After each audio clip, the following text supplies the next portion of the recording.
राहुल गांधी अब ज्ञानेश कुमार के दफ्तर पर यानी कि चुनाव आयोग के दफ्तर पर रेड डलवाएंगे क्या?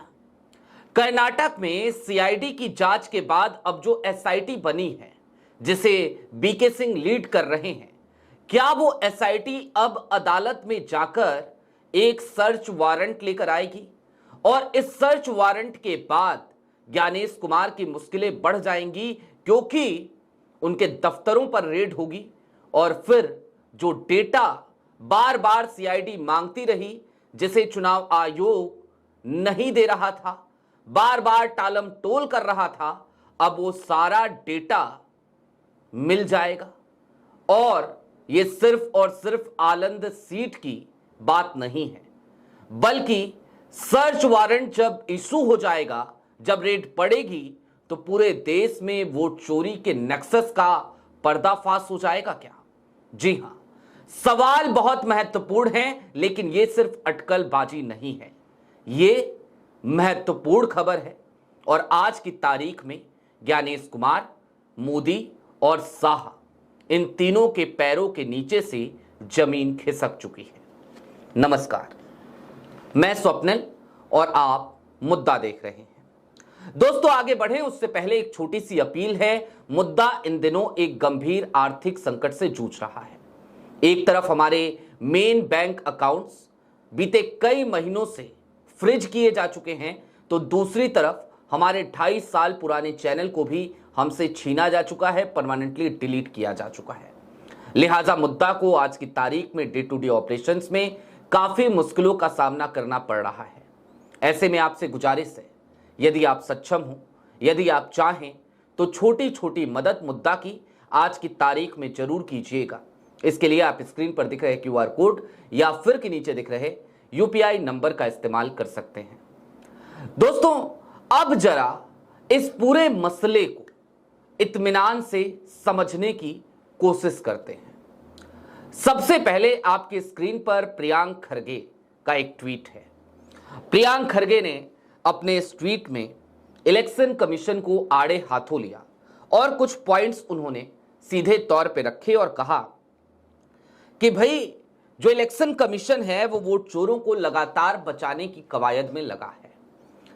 अब प्रियांक खरगे के इस ट्वीट के बाद एक और बड़ी खबर आई। वो खबर आपकी स्क्रीन पर है। जी हां, इंडियन एक्सप्रेस की ये रिपोर्ट बताती है कि दरअसल जो आलंद सीट पर हुआ, उसके लिए ऐसे सिम कार्ड्स का इस्तेमाल किया गया जो सिम कार्ड्स फेक आईडी पे इशू किए गए थे।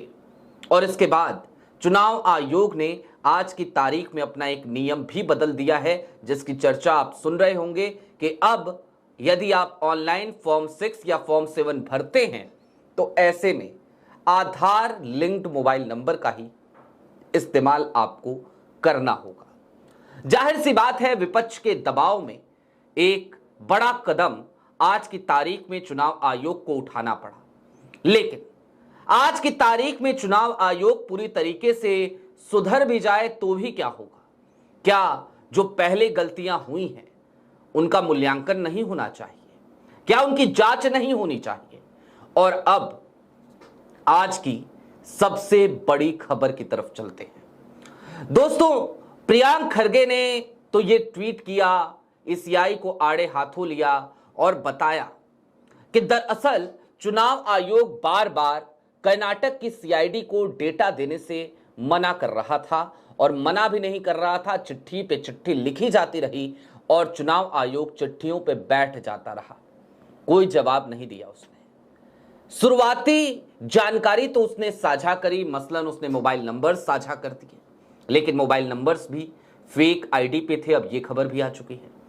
दूसरी तरफ उसने जो आईपी एड्रेसेस शेयर किए वो डायनामिक आईपी एड्रेसेस थे, यानी कि उनके जरिए किस व्यक्ति ने किस जगह से ये फर्जीवाड़ा किया है उसका पता नहीं लगाया जा सकता।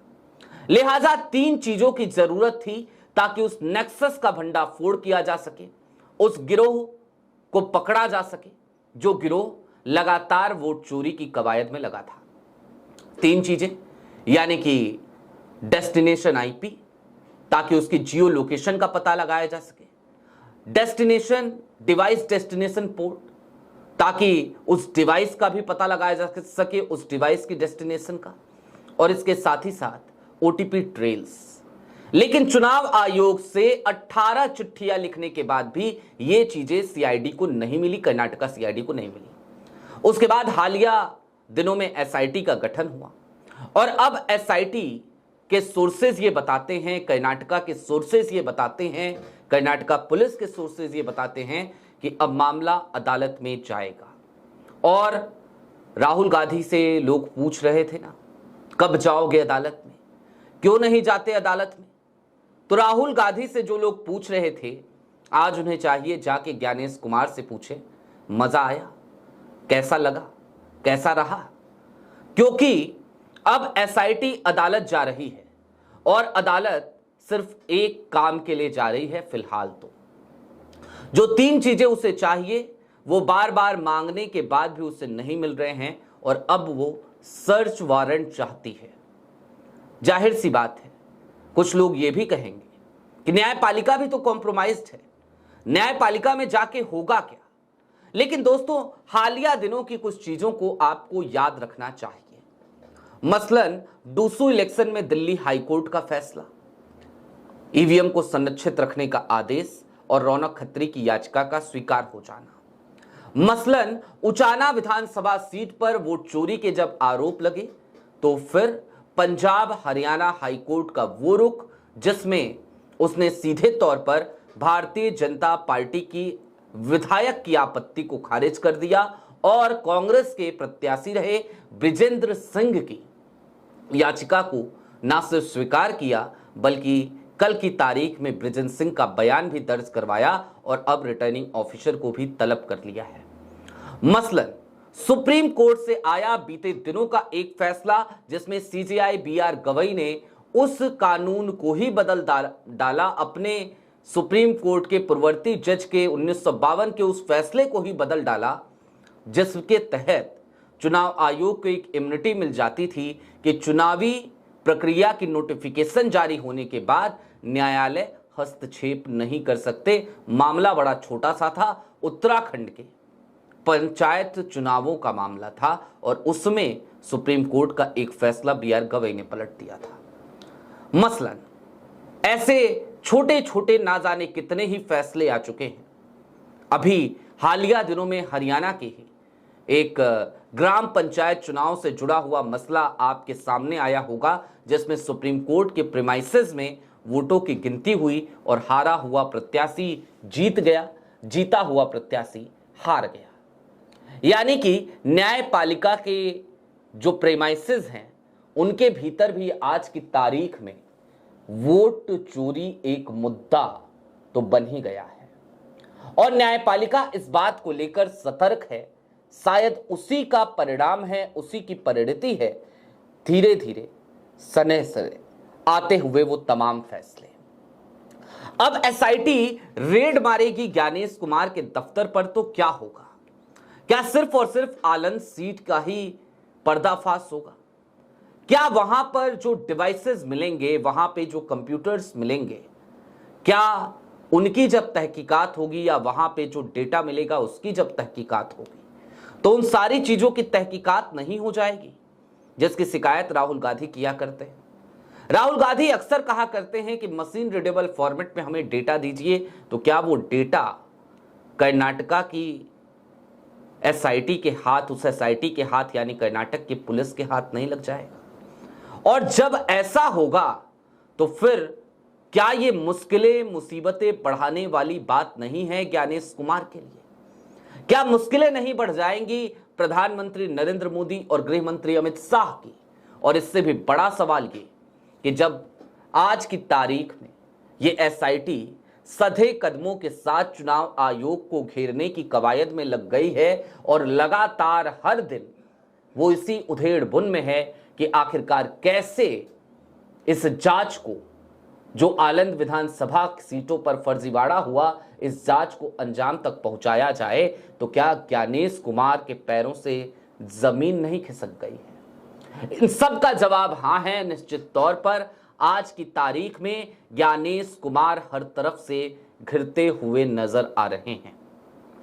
दोस्तों, वोट चोरी इस देश में आज की तारीख का सबसे बड़ा मुद्दा बन चुका है। ये बात मैं कई दफे आपसे कह चुका हूं, फिर दोहरा रहा हूं। लिहाजा आज की तारीख में अदालतें भी इस मुद्दे से भली भांति तौर पर वाकिफ हैं और वो भी इस मुद्दे को लेकर चिंतित हैं। और ये जो वोट चोरी का मुद्दा है ना, ये मुद्दा दरअसल प्रधानमंत्री नरेंद्र मोदी के लिए, गृह मंत्री अमित शाह के लिए, मोदी सरकार के लिए, भारतीय जनता पार्टी के लिए गले की फांस बन गया है।